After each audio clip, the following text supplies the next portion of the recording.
morning. All right. John 5. Enough of that. Dreams. John 5.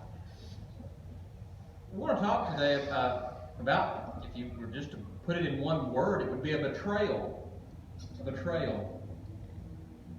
It sounds very simple. Betrayal. Because I'm saying it. Have you ever been betrayed? You somebody you thought was a friend that turned out not to be a friend? Or maybe you told someone something and you told them in confidence and they blabbed it. They told somebody that your secret. And that's hurtful. Betrayal, could be the most painful thing to happen to a person. And what is even more hard than betrayal is compassion among the betrayal. Especially toward the person that betrayed you. Can you imagine? Think about the time you were betrayed. And we've all had some sort of either lies told about us, friends we thought were friends and turned out not to be. Turning around and showing love toward that person, how difficult was it maybe? Maybe you were in that position. How difficult would it be if you had to show that person compassion? Well, that's exactly what Jesus does here in this story. Chapter 5, verse 1. This is a very important story. We've all heard this story before. But it's important for a reason that we don't usually think about. Let's read here. We'll read the first 16 verses. We're to a new chapter in John. Yay, right? Verse 1. After this, there was a feast of the Jews, and Jesus went up to Jerusalem. And there was at Jerusalem by the sheep market a pool, which is called in the Hebrew tongue Bethesda, having 5 porches. In these lay a great multitude of impotent folk, of blind, halt, withered, waiting for the moving of the water. For an angel went down at a certain season into the pool. Now this was a legend. This is not true, but this was a legend that happened, that was known there. For an angel went down at a certain season into the pool, troubled the water. Whosoever then first after the troubling of the water stepped in was made whole of whatsoever disease he had. And a certain man was there, which had an infirmity 38 years. And Jesus saw him lying, and knew that he had been now a long time in that case. He saith unto him, Wilt thou be made whole? The impotent man answered him, Sir, I have no man, when the water is troubled, to put me into the pool. But while I am coming, another steppeth down before me. He saith unto him, Rise, take up thy bed, and walk. And immediately the man was made whole, and took up his bed, and walked. And here's the key to this whole passage. And on the same day was the Sabbath. That's key. That's the reason this story is here. Verse 10, The Jews therefore said unto him that was cured, It is the Sabbath day. It is not lawful for thee to carry thy bed. He answered them, He that made me whole, the same said unto me, Take up thy bed and walk. Then asked they him, What man is that which said unto thee, Take up thy bed and walk? And he that was healed wist not who it was, for Jesus had conveyed himself away, a multitude being in that place. Afterward Jesus findeth him in a temple, and saith unto him, Behold, thou art made whole. Sin no more, lest the worst thing come unto thee. And here's the betrayal. Shocking. The man departed and told the Jews that it was Jesus which had made him whole. And here's the reason the whole story is in the book, it is written for us. And therefore did the Jews persecute Jesus and sought to slay him, because he had done these things on the Sabbath day. That's the reason it's important. Up to this point, we're basically told all about Jesus and who he was, the Son of God. Everything we've gotten up to this point, everything we've read is there to declare that Jesus was God. Here, this is the point when the tide begins to rise the tide of opposition from the Jews against him. It begins in this story. Now, this is not the first time that Jesus has upset the Jews. What would have probably been the first time he upset the Jews? The last time he was at Jerusalem. What did he do? You remember? He cleansed the temple. He cleansed the temple. He run all the money changers out, flipped their tables and everything. So this wasn't the first time that the Jews had some occasion to have something against him, but this really sealed the deal. Once Jesus healed on the Sabbath, in their mind, it was over. They were ready to, well, they sought to slay him after this. They sought to slay him. Why? Why? I think, and you tell me what you think maybe, but I think that it was this Sabbath day that was the Jews' day to shine. Now, when we see Jews, when John uses the word Jews, we've talked about this before, how that's the rulers of the synagogue, how that was the head honchos, and those were the people who were against Jesus. When John uses the word Jews, that's who he's talking about, those Jews that hated Jesus. And so I think it was the Sabbath day that was their day to shine. It was their day to show how righteous they really were, that they weren't going to do any work on that day. They were the high and mighty Jews. It was their day to be proud of that. I think that may be the reason. We'll begin to look at this passage, and really what you see here is Jesus' compassion, Jesus' mercy. Jesus knew exactly what was going to happen. He did this just to provoke the Jews. And we'll look at some more passages where he did what he was doing knowing how the Jews would feel about it, and just to provoke them. I kind of like that. We kind of think that Jesus, a Christ-like person, would be someone who's meek and mild and did not want to offend. But Jesus, oftentimes, he did what he did in order to offend. Now, he was offending the religious crowd. That's key too, I think. He didn't offend a sinner that he might be able to share the gospel with. But still, he wasn't afraid to offend these people. He wasn't afraid to offend them. But he knew what was going to happen here.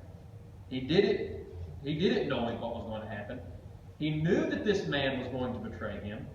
He knew that, and we'll look kind of, who knows what kind of person this guy was. There was a reason nobody had shown him any compassion, I think. He was betrayed, and Jesus still healed him, still showed him mercy, in spite of him knowing that he was going to betray him. That's mercy, that's compassion, that's love. If you had known that the person would betray you in whatever situation you thought of earlier, you wouldn't have told them that, or you wouldn't have been as close to them, you wouldn't have confided in them. But Jesus, knowing the betrayal was going to happen, did it anyway. This is a microcosm of Judas, really.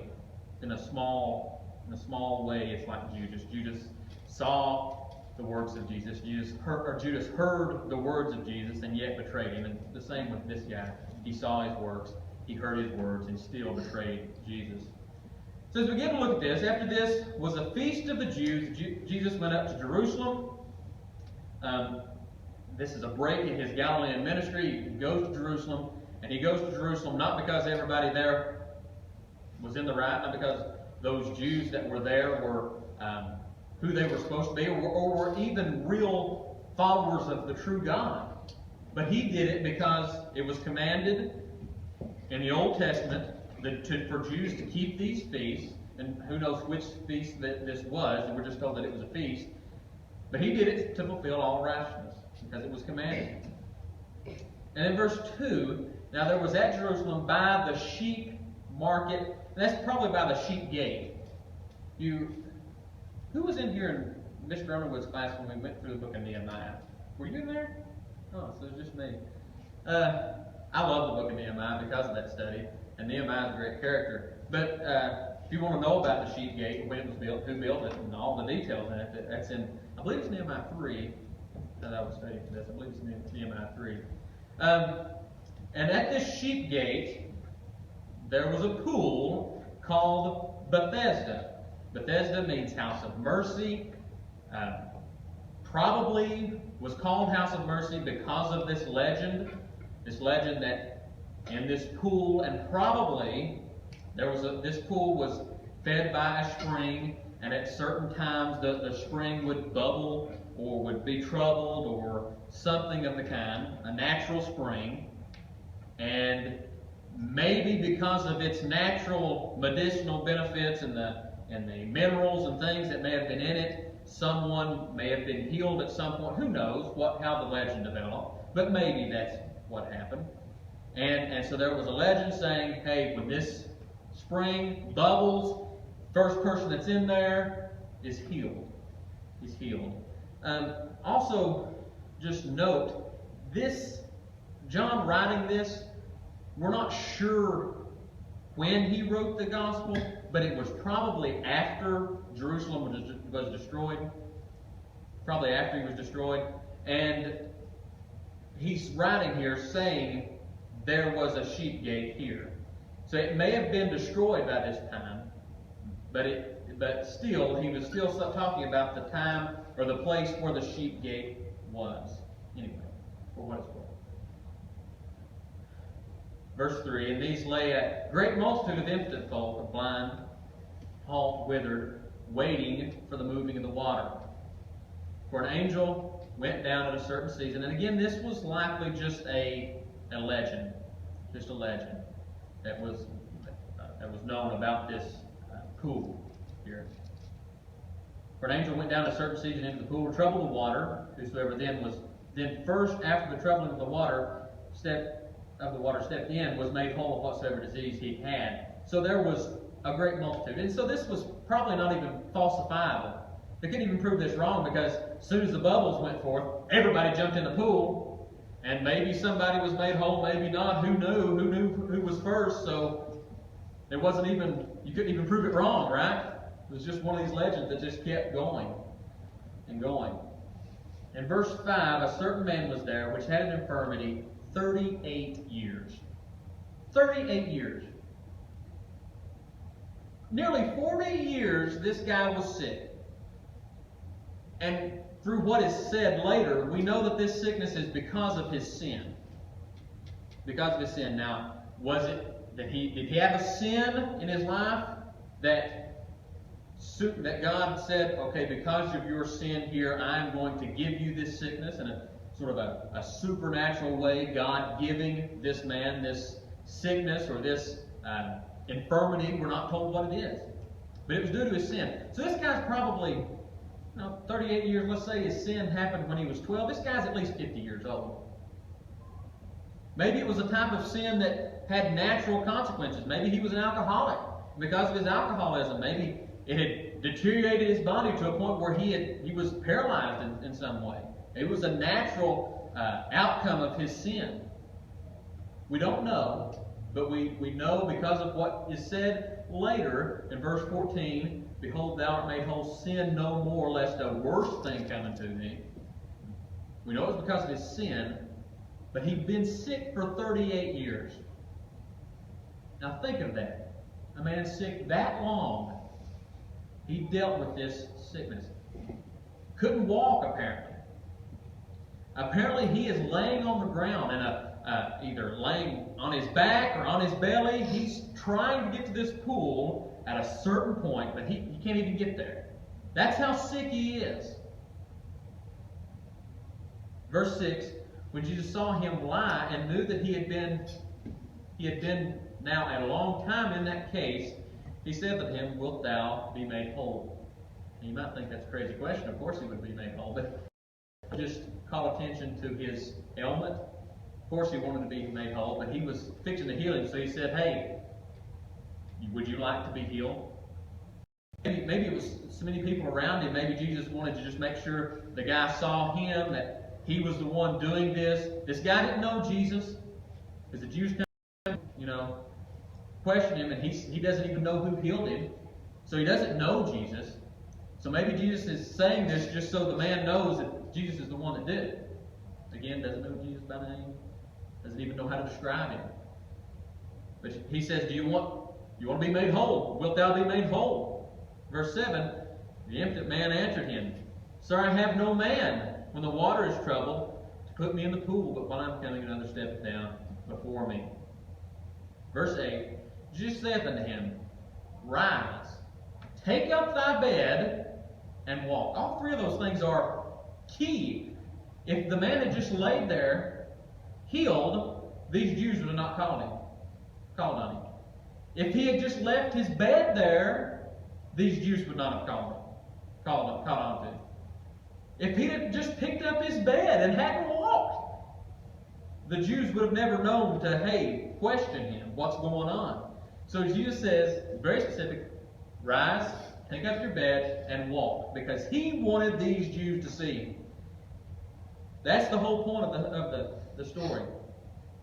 Rise, take up thy bed, and walk. And immediately the man was made whole. It was a Sabbath, right? Could Jesus not have said, you'll be made whole tomorrow morning? When the Sabbath's over, you'll be made whole. He could have done that, right? He could have said, I see you here. If you're still here, if you will believe in me, if you're still here tomorrow morning, I'll come back and you'll be made whole. He could have done that, couldn't he? But no. This was a specific miracle for a specific reason. He said, rise, take up your bed, walk. Immediately the man was made whole. And that was the way Jesus did miracles. He didn't do a miracle and then progressively the person got better. No, Jesus, his miracles were supernatural. No question. This was a miracle of God that Jesus did. He healed him immediately. So the man took up his bed, walked, and the same day was the Sabbath. Again, that's the key. And then the Jews, therefore, here's the moment that the rising tide begins. Here's the moment. Up to this point, multitudes are following. People are loving this sensational man that goes around healing people, feeding people supernaturally. They love him. But here's the point. When the tide begins to rise against Jesus, we think of the multitudes that follow Jesus, and we think about what a wonderful multitudes that love Jesus, that believed in him, and followed him. But we've talked about how most of those followers, those people that just followed just in the multitudes, were not true believers. They were just there for the show, maybe for the free food. They weren't true believers. And in the end, how many people are gathered in the upper room? There after the crucifixion, how many people are gathered in the upper room? 120? Then 1 Corinthians, there's above 500 brethren that saw Jesus at once. So 600 to 700 people. No more multitudes. No more thousands. No more, it fed the 5,000. Those 5,000 men, and there was probably 20,000 people there, counting the women and children. They weren't all there after the crucifixion. Just 600 or 700, maybe. And that is the power of false religion. That's the power of no belief, no faith. We could read in 2 Corinthians, the only reason that anyone's saved is because the veil has been pulled away from their eyes and they know who Jesus is. They see the truth of who Jesus is. And so it's the power of unbelief that there was not these thousands of believers. There were just a few hundred. And this Jew here, this guy that's been healed, is no different. He's caught up in this false religion. We could go through and read all, it begins here, and about every chapter you see the Jews lurking in the background, seeing Jesus do miracles, and they're seeking to kill him. Let's just read a couple. I was going to mention about the story in chapter 9. Chapter 9, verse 22. This is the story where the parents bring their son who is blind from birth, and they ask Jesus. Let's just read the first couple verses. Chapter 9, verse 1, and Jesus passed by, he saw a man which was blind from birth. His disciples asked him, saying, Master, who did sin, this man or his parents, that he was born blind? Jesus answered, Neither hath this man sinned nor his parents, but that the works of God should be made manifest in him. And he goes on and he heals this man. And this man was not He wasn't sick because of his sin, like the guy in chapter 5. He was just sick because God wanted to show His glory in him. And then in verse 19, and they asked him, saying, Is this your son, whom ye say was born blind? How then doth he now see? His parents answered him, and said, We know that this is our son, and that he was born blind. But by what means he now seeth, we know not. Or who hath opened his eyes, we know not. He is of age, ask him, for he shall speak for himself. These words spake his parents, because they feared the Jews, for the Jews had all agreed already that if any man did confess that he was Christ, he would be put out of the synagogue. So the tide had begun to rise from this point in chapter 5 to where at this point, and we could look and see how it progressed, but at this point, anybody who said that Jesus was the Messiah, they'd be put out of the synagogue. Which not only meant that they couldn't go to their church, so to speak, they couldn't go and worship the Lord with their other Jewish brethren, but they would have been excommunicated by their family likely. This was nothing to be taken lightly, to be put out of the synagogue, to be a Jew. And so by this point, you said Jesus was the Messiah, you were out of the synagogue, which meant you were ostracized by your family, your church. It was a bad deal to be put out of the synagogue. Just read the rest of the verse, or the story here. Therefore said his parents, He is of age, ask him.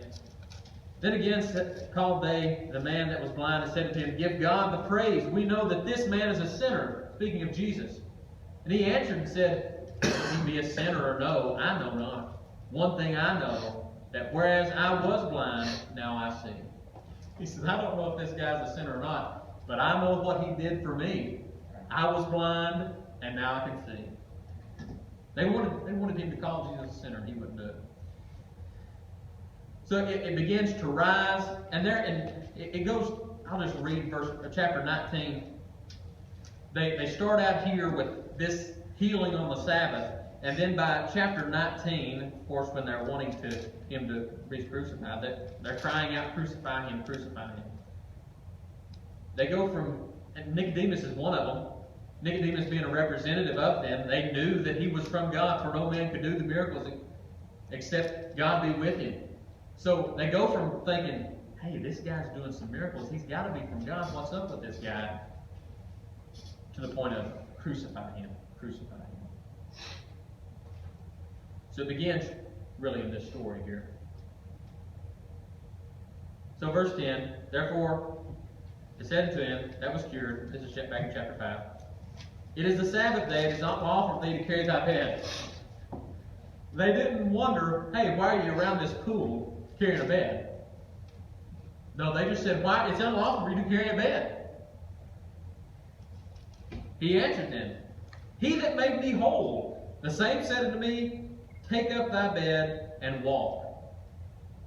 Now, we didn't talk really about it, but I think this guy might have been I think he probably had a bad attitude. I think he was probably an old man that was just bitter. Probably 50 or 60 years old, just bitter, cantankerous old man. And that's why nobody showed him any compassion. Nobody carried him to the pool. Because I think he was probably a bad character. And he tells these guys, hey, the guy that made me whole, he's the one who told me to take up my bed and walk. Talk to him. Talk to him. Then they asked him, What man is it? What man is that which said unto thee, Take up thy bed and walk? They had zero compassion over him. They didn't say, oh wow, you were healed? You couldn't walk and now you could? No, they were just worried about their little law that had been broken. And it was their little law that had been broken. You can look at Jeremiah 17 where it had begun as you couldn't, well, let's just look there. Good to see that. Jeremiah 17. This is the verse that they had perverted. Jeremiah 17.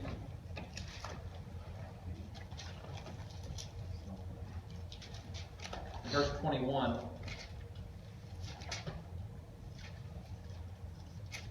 Thus saith the Lord, take heed to yourselves, and bear no burden on the Sabbath day, nor bring it in by the gates of Jerusalem. That was speaking of commerce.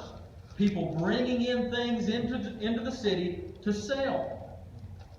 And so you couldn't take it from your field out of town and bring it into the city to sell, because that would have been your normal operating, your normal business operation.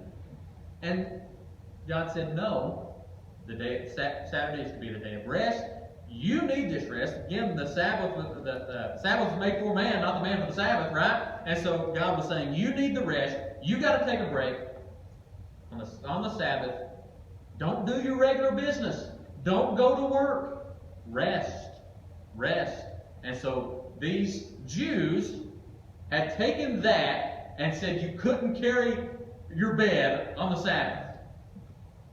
Even if you had apparently been healed, and that was the first time you could carry anything for 38 years, you still could not do it. That was the kind of thing they had perverted. Turn to Luke 6. This kind of gives us a little bit more background on the Sabbath and what Jesus thought about the Sabbath and how Jesus treated the Sabbath.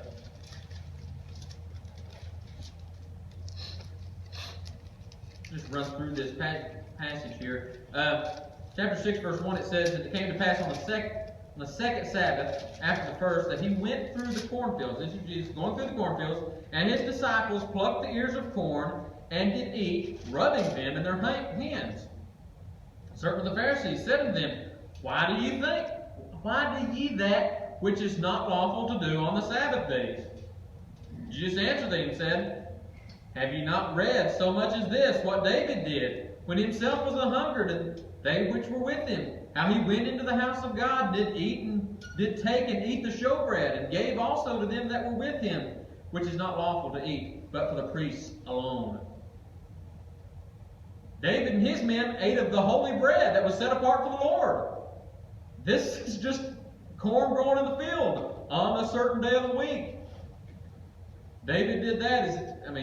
He was arguing from the greater to the lesser there. That was a bigger thing for David to do, to eat of that bread. But you're saying I shouldn't eat of the corn out in the field? Verse 7, he said to them that the Son of Man is Lord also of the Sabbath. The Son of Man being a title for the Messiah. And Jesus saying that the Messiah had charge over the Sabbath. It was his Sabbath anyway. It was Jesus' Sabbath anyway. Verse 6, and it came to pass also on another Sabbath that he entered into the synagogue and taught. And there was a man whose right hand was withered. And watch Jesus here.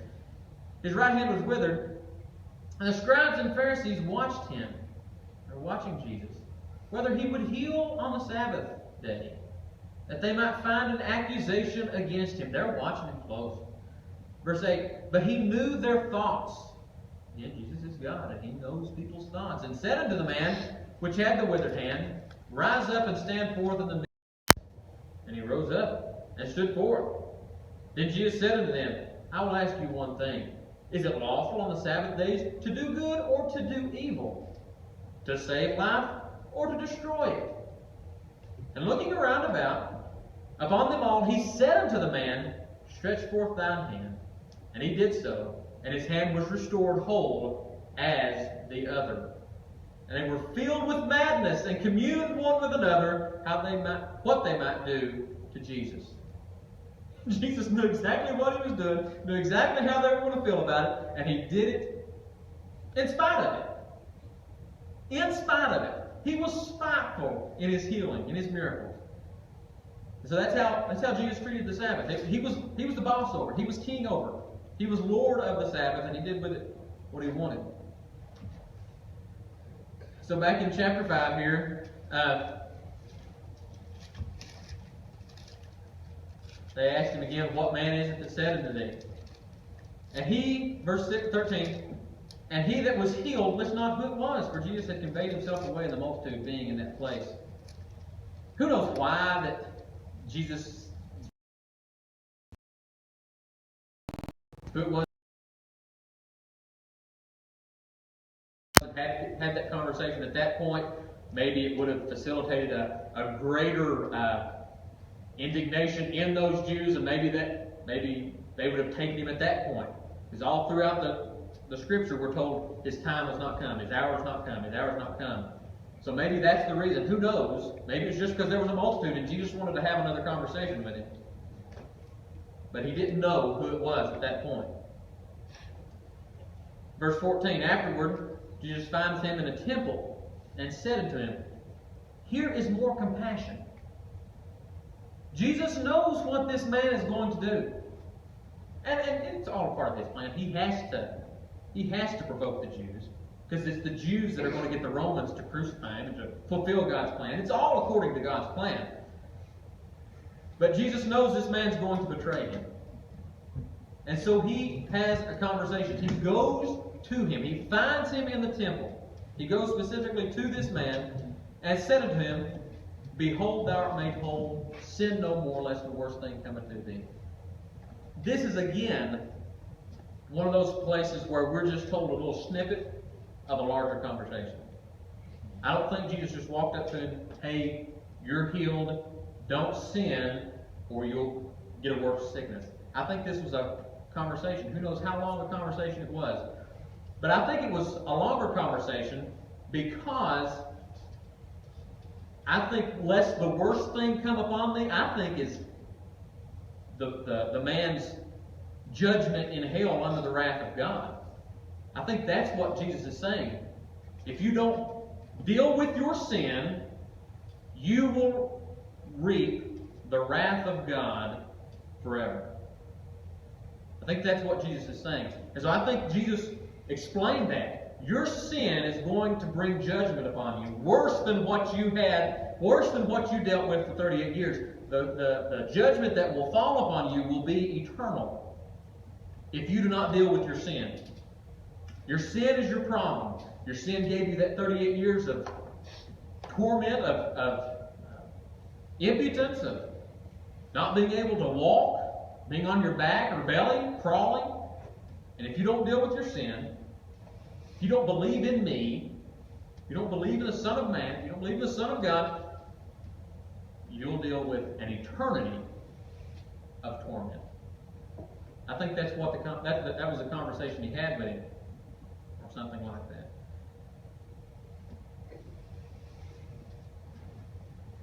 Go, sin no more, thou art made whole, sin no more, lest the worst thing come upon thee.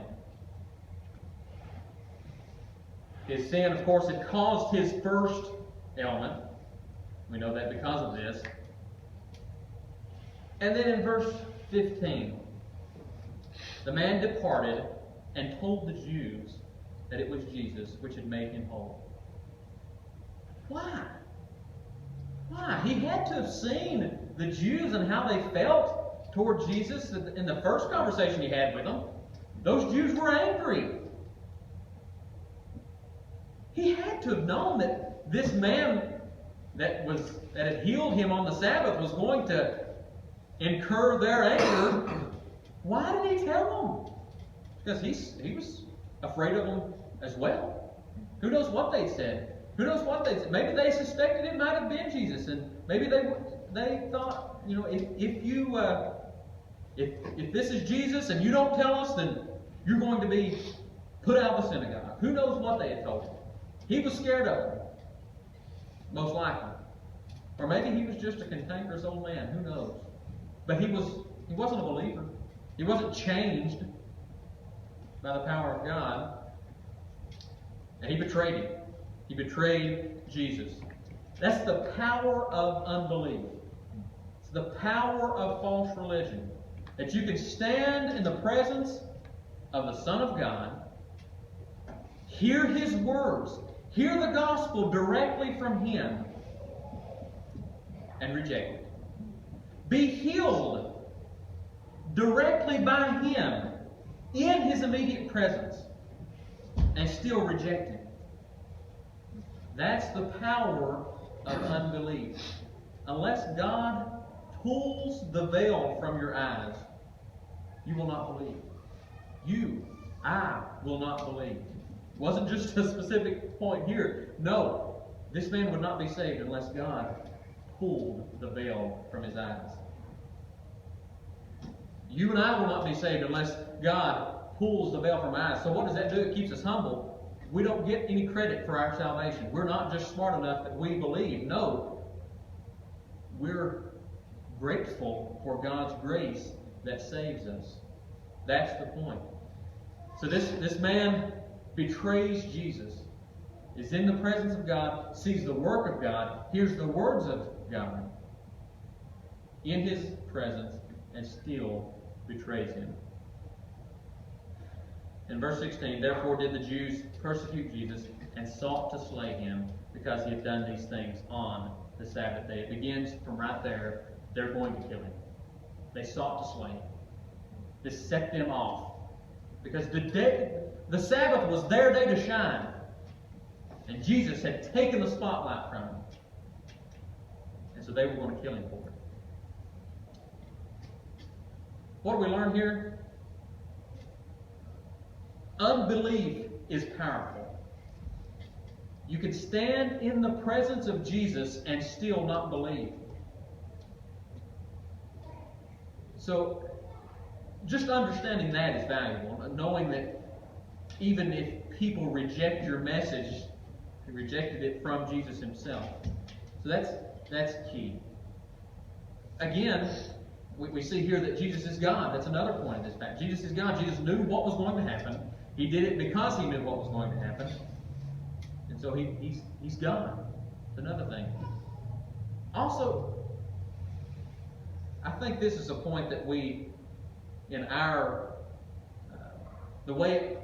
me personally, the way I look at Scripture, I'm looking for the theological truths like Jesus is God here, like the power of unbelief. Those are great, deeper theological truths. But sometimes we fail to look at Jesus as a character and as a person and see who he is. And what is God doing with us as Christians? He's making us more like Jesus, right? And so we should look at the life of Jesus and seek to imitate or emulate him. And so what do we see here in Jesus that we should seek to imitate? Somebody give me something. We've apparently got some time here. What's a character trait that Jesus has here that we see in Jesus? Think about what happened. What's a character trait you see in Jesus here?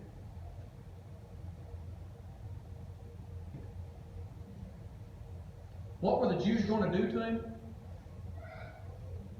In verse 16, what did they seek to do? Kill him. And Jesus knew this, right? Did it change the way he acted? So he knew that they were going to kill him, and yet he did these things anyway. What would you say that character trait is? Courage. Bravery. Exactly. Courageous. He knew that he was serving a greater purpose. And so he was courageous in spite of his death. In spite of his death. His imminent death. He knew what was going to happen. I mean, that's the whole reason he came. He humbled himself. And obedient to death, even the death of the cross. So we should be courageous and bold.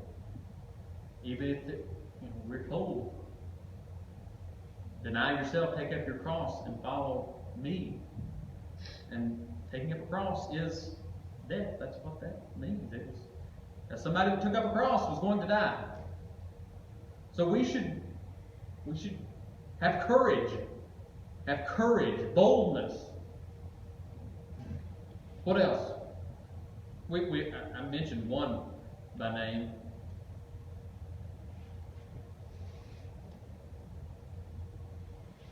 Hunter. I don't know if it's right, but I guess being stern for doing the right thing. Stern? Yeah. Yeah. He didn't let anybody take him off his path. Stern, yes, absolutely. Somebody else. I've already mentioned one of them. Compassion. Compassion. See, you know these things, but you won't. Compassion. Yes. Actually had it written down in Exodus 34 when the presence of God goes by Moses. What does he hear? I am the Lord God. I am merciful, showing mercy and compassion. That's in Exodus 34. That's part of who God is compassion and mercy. And Jesus showed compassion here. That's who Jesus was. He always showed compassion. He had compassion on the multitude. Jesus had compassion on them. We'll see time and time again. And we should have compassion on people, mercy on people. That's hard. I've noticed that in my own life in the past week, myself, not having compassion on a certain individual. Mario knows what I'm talking about. And we shouldn't be that way. We should show mercy and compassion in spite of people's sin, in spite of maybe betrayal even. We should show mercy and compassion.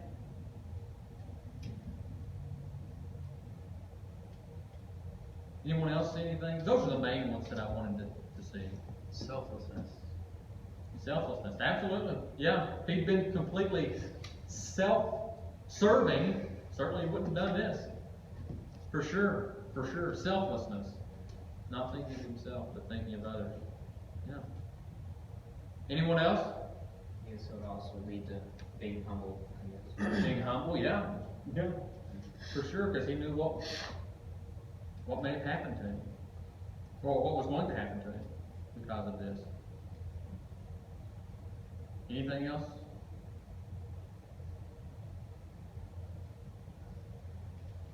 I would encourage everyone, when you're reading through the Scripture, to look for, especially in the Gospels, and that's the reason we're in a Gospel this time and not in another epistle, is to look at the life of Jesus and see not only the big picture of what God is doing in Christ, in the story, but to look for the spiritual truths, the theological truths in the story, and then look at Jesus as a person and what you should emulate and imitate in him. I encourage you to look at both those things. It's a wonderful story about Jesus and his compassion, his love in spite of his betrayal.